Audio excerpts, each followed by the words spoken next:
പിന്നെ കൊടുക്കുന്ന കാര്യം പറയാമെങ്കിലും ബഹളവാ അല്ലേ മോനെ? മോനെ കൊടുക്കുകയല്ല. കറുപ്പഴകാണ്.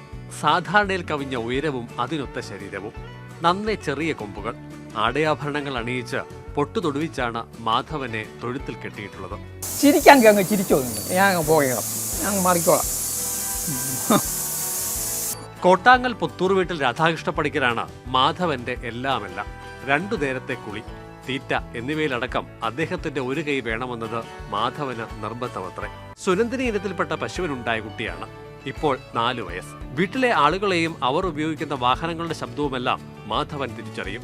എല്ലാവരെയും എല്ലാ ദിവസവും കാണണമെന്ന നിർബന്ധവുമുണ്ടത്രേ. ദൂരെ നിന്ന് തന്നെ പിന്നെ വണ്ടിയുടെ സൗണ്ട് പെട്ടെന്ന് ഒരു പ്രാണശക്തി ഉണ്ടെന്നാണ് പെട്ടെന്ന് അറിയാം. അവിടുന്ന് അവൻ കാർച്ച തുടങ്ങും. പിന്നെ ഞാനിവിടെ വന്ന വണ്ടിയിൽ നിന്ന് ഇറങ്ങി ഇവൻ്റെ അടുത്ത് ചെല്ലി വരുമ്പോഴാണ് ഇവൻ പിന്നെ കാർച്ച അവസാനിപ്പിക്കുന്നത്. പുത്തൂർ വീട്ടിലെ കുടുംബാംഗം കണക്കെയാണ് മാധവൻ. വിൽക്കാൻ ഉദ്ദേശമേ ഇല്ല. അവസാന കാലം വരെ കാളയെ പരിപാലിക്കണമെന്ന ആഗ്രഹമാണ് വീട്ടുകാരും പങ്കുവെക്കുന്നത്. എത്ര പേര് വന്നു പറയുന്ന കാശ് തരാമെന്ന് പറഞ്ഞു.